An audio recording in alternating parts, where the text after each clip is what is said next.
네, 오늘은 출애굽기 6장 말씀입니다. 출애굽을 재확인하시는 하나님. 우리 성도님들 오늘도 복된 하루 되십시오. 화이팅! 여러분, 우리가 출애굽기 6장을 읽을 때 반드시 기억해야 할 장면이 있습니다. 바로 5장에 있었던 실패입니다. 모세는 하나님의 말씀을 붙들고 바로 왕 앞에 섰습니다. 그러나 그 결과는 참담했죠. 바로는 더욱 완악해졌고 백성의 고통은 더 심해졌습니다. 이스라엘은 그래서 원망했고 모세 역시 깊이 낙심했습니다. 순종했는데 상황은 더 나빠졌습니다. 기도했는데 현실은 더 막막해졌습니다. 그때 하나님은 무엇을 하셨습니까? 하나님은 침묵하지 않으셨습니다. 하나님은 출애굽의 약속을 다시 재확인해 주셨습니다. 출애굽기 6장은 절망의 자리에서 다시 시작하시는 하나님의 은혜를 보여주는 말씀입니다. 이 말씀을 세 가지로 살펴보도록 하겠습니다. 첫째 1절입니다. 낙심한 모세를 이루하시는 하나님. 하나님은 먼저 모세에게 말씀하십니다. 이제 내가 하는 일을 네가 보게 될 것이다. 이 말씀은 책망이 아니라 위로입니다.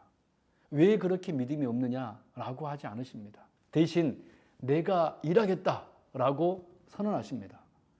모세는 자신의 연약함을 보았습니다. 바로의 막강한 권세를 보았습니다.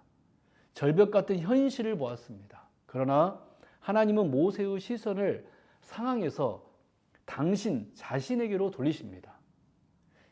여러분, 신앙은 현실을 부정하는 것이 아닙니다. 현실보다 크신 하나님을 바라보는 것입니다. 우리가 사역 가운데 낙심할 때 하나님은 우리를 버리지 않으십니다. 실패처럼 보이는 자리에서도 하나님은 여전히 일하고 계십니다. 절망은, 실패는 끝이 아니라 하나님의 능력이 시작되는 자리입니다. 혹시 지금 순종했는데도 상황이 더 어려워졌습니까? 열심히 신앙생활을 했는데 더 어려워지셨습니까? 사역의 자리에서, 가정에서, 삶의 현장에서 낙심하고 계십니까? 그 자리에서 하나님을 다시 바라보십시오. 이제 내가 일하겠다라고 말씀하시는 그 하나님의 음성을 기억하십시오. 들으십시오.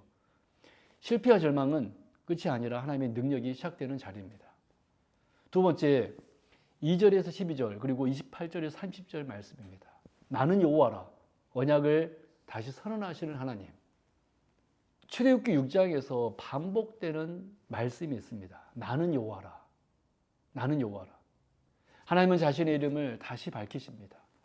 스스로 존재하시며 변함없으시며 약속을 반드시 이루시는 하나님이라는 선언입니다. 하나님은 아브라함과 이삭과 야곱이 하신 언약을 기억하신다고 말씀하십니다. 고난이 길어졌다고 해서 언약이 취소된 것은 아닙니다. 바로가 강하다고 해서 하나님의 약속이 약해진 것이 아닙니다. 하나님은 분명히 이렇게 말씀하십니다. 내가 너희를 인도하여 내겠다. 내가 너희를 건져내겠다. 내가 너희를 구속하겠다. 내가 너희를 내 백성으로 삼겠다. 내가 너희의 하나님이 되겠다.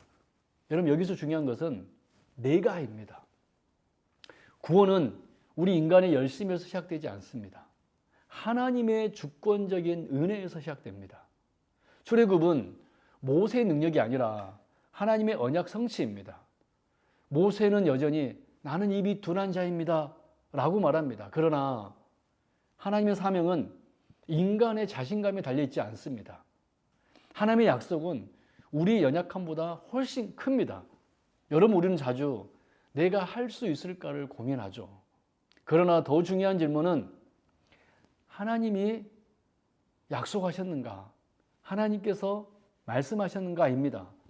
하나님께서 말씀하셨다면 반드시 이루십니다. 하나님께서 우리에게 복 주시겠다고 말씀하셨으면 우리는 반드시 복을 받게 되어 있습니다. 오늘 우리의 구원도, 우리의 삶도, 우리의 교회도 하나님의 언약 위에 서 있습니다. 자신을 바라보지 말고 하나님의 언약을 바라보십시오. 마지막 세 번째로 14절에서 27절의 내용으로 하나님이 세우신 사람. 오늘 본문 한가운데 모세와 아론의 족보가 나옵니다. 읽다 보면 다소 지루하게 느껴질 수도 있습니다. 그러나 이 족보는 매우 중요한 의미를 담고 있습니다. 하나님께서 친히 모세와 아론을 세우셨다라는 선언입니다. 그들은 스스로 나선 자들이 아닙니다. 하나님의 언약 역사 안에서 준비된 사람들입니다. 하나님은 당신의 일을 하실 때 우연히 사람을 사용하지 않으십니다. 오래전부터 준비하시고 때가 되면 세우십니다. 그리고 그들에게 합당한 권위를 부여하십니다.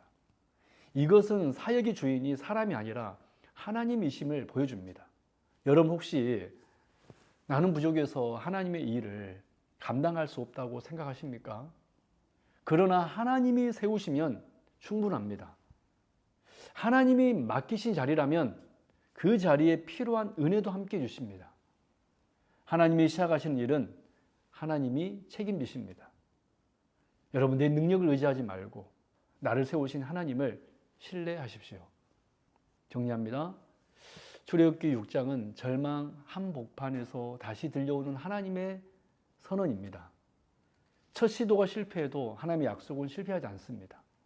사람이 낙심해도 하나님의 언약은 흔들리지 않습니다.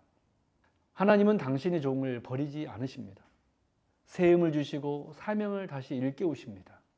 그리고 분명한 미래를 보여주십니다. 여러분 지금 혹시 낙심의 자리 가운데 있습니까? 그때 하나님은 말씀하십니다. 나는 여호와라. 나는 여호와라. 역사의 주인은 이 세상의 권력자가 아닙니다. 언약을 이루시는 하나님이십니다. 그 하나님을 바라보십시오. 그분의 약속을 붙드십시오. 하나님은 반드시 말씀하신 것을 이루십니다. 그리고 그 신실하심은 오늘 또 우리 삶 가운데 동일하게 역사하고 계십니다. 아멘.